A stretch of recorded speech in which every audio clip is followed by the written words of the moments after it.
Mga minamahal, huwag kayong magtaka sa mabibigat na pagsubok na inyong dinaranas na para bang ito'y di pangkaraniwan. Sa halip, magala kayo sa inyong pakikibahagi sa mga hirap ni Kristo upang maging lubos ang inyong kagalakan kapag nahayag na ang kanyang kadakilaan.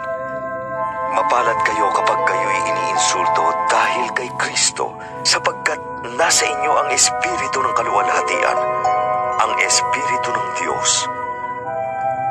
Huwag nawang mangyaring maparusahan ang sino man sa inyo dahil siya'y mamamatay tao, magnanakaw, salarin, o mapanghimasok sa di dapat panghimasukan. Ngunit kung kayo'y magdusa dahil sa pagiging Kristiyano, huwag ninyong ikahiya ito. Sa halip, magpasalamat kayo sa Diyos sapagkat taglay ninyo ang pangalan ni